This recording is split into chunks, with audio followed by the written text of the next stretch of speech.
নমস্কাৰ সকলো ছাত্ৰ ছাত্ৰীকে মোৰ অন্য এক ভিডিঅ'লৈ স্বাগতম জনাইছোঁ।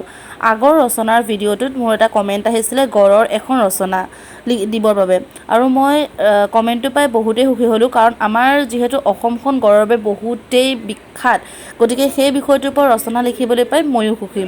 আৰু মই ভাবোঁ আমাৰ অসমখন যাৰ বাবে বিখ্যাত সেই বিষয়টোৰ ওপৰত আমি ভালদৰে জনাটো বা জ্ঞাত হোৱাটো খুবেই দৰকাৰ আৰু জনাটো ভাল। আৰু আজি তেন্তে মই গড়ৰ বিষয়ে লৈ আনিছোঁ। ভিডিঅ'টোৰ পৰা তোমালোকে বহুতখিনি উপকৃত হোৱা বুলি আশা ৰাখিছোঁ। মই ওপৰত লিখি লৈছিলোঁ জীৱ জন্তুৰ বিষয়ক ৰচনা বুলি। এতিয়া তেন্তে আৰম্ভ কৰোঁ, তোমালোকে মন দি শুনি যাবা। গড়। আৰম্ভণি। গড় আপৰুগীয়া জন্তু। অসম এশিঙীয়া গড়ৰ বাবে বিখ্যাত। বিশ্বত অসম গড়ৰ বাবে বিখ্যাত বুলি জনাজাত। এতিয়া আহোঁ গড়ৰ আকৃতিলৈ। গড় শকতাৱত গহীন প্ৰকৃতিৰ জন্তু। ই সাধাৰণতে 6 ফুট আৰু গাৰ জোখ 4.5 পৰা 5 ফুটমান হয়। গাৰ ছালখন ডাঠ আৰু কেইটামান ভাগত বিভক্ত। ঠেং 4টা, নখযুক্ত আৰু লুডুৰ পুডুৰ। গড়ৰ নেজডাল কিছু চুটি। চকু সৰু যদিও দৃষ্টি তীক্ষ্ণ, মানে খুব চোকা দৃষ্টি। গড়ে বছৰেকত এবাৰ এটা পোৱালি দিয়ে। গড়ৰ জন্মতে খৰ্গ নাথাকে, পাছতহে খৰ্গ ওলায়। গড়ৰ খৰ্গ আপুৰুগীয়া সম্পদ। এতিয়া গড়ৰ প্ৰকৃতি চাওঁ। গড় যদিও শান্ত প্ৰকৃতিৰ, কিন্তু খং উঠিলে ই হিংস্ৰ হৈ উঠে। শকত আৱত হ'লেও গড়ে বৰ বেগেৰে দৌৰিব পাৰে। শত্ৰুক ই আগফালৰ পৰা আক্ৰমণ কৰে।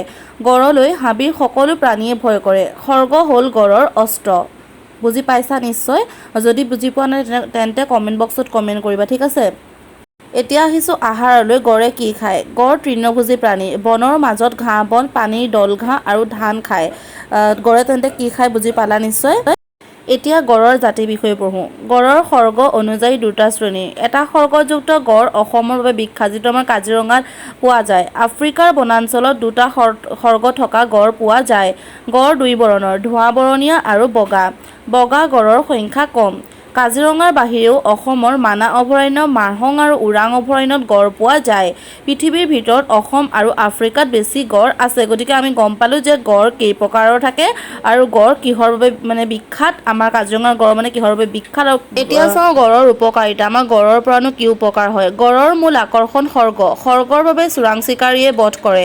খৰ্গৰ পৰা বিভিন্ন বস্তু তৈয়াৰ কৰাৰ উপৰি ই ঔষধতো কাম কৰে বুলি বিশ্বাস। হাড়, ছাল বিভিন্ন কামত প্ৰয়োজন হয়। গড় চাবৰ বাবে পৰ্যটকৰ ভিৰ হয়। ইয়াৰ বাবে আমাৰ ৰাজ্যৰ বিত্তীয় দিশ টনকিয়াল হৈছে। গড় চাবৰ কাৰণে বিভিন্ন ঠাইৰ পৰা মানুহ আহে, পৰ্যটকবিলাক আহে, দেশ বিদেশৰ পৰা আহে, কিয়নো আমাৰ অসমখন গড়ৰ বাবে বিখ্যাত, এশিঙীয়া গড়ৰ বাবে, ঠিক আছে? মেইন পইণ্টলৈ, গড় সংৰক্ষণ। আমি গড় সংৰক্ষণ কৰিব লাগে, সুৰক্ষা কৰিব লাগে। বৰ্তমান আমাৰ প্ৰধান সমস্যা অভয়াৰণ্যত গড় সুৰক্ষা। দিনক দিনে চোৰাং চিকাৰীয়ে বনাঞ্চলত সোমাই অবৈধভাৱে গড় হত্যা কৰি খৰ্গ কাটি নিয়ে। এই বিষয় চিন্তাৰ বিষয়।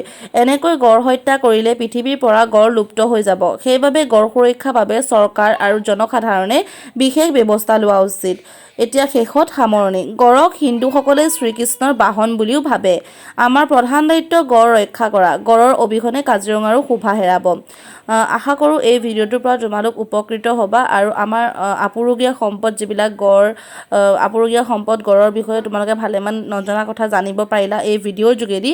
যদি ভিডিঅ'টো ভাল লাগিলে তেন্তে লাইক, কমেণ্ট, শ্বেয়াৰ, ছাবস্ক্ৰাইব কৰিবা নিজৰ বন্ধুবৰ্গ আৰু ফেমিলিলৈ। আৰু এনেকুৱা নতুন নতুন বিষয়বিলাকৰ ওপৰত ভিডিঅ' পাই যাবৰ কাৰণে চেনেলটো ছাবস্ক্ৰাইব কৰি বেল আইকনটো অল কৰি দিবা, যাতে ন'টিফিকেশ্যনবোৰ আগতীয়াকৈ পোৱা। আৰু কমেণ্টত কমেণ্ট কৰিবা কিবা বিষয়ত যদি তোমালোকৰ ৰচনা বা যিয়ে নহওক লাগে, দৰকাৰ হয়, তেন্তে তলত কমেণ্ট বক্সত কমেণ্ট কৰিবা।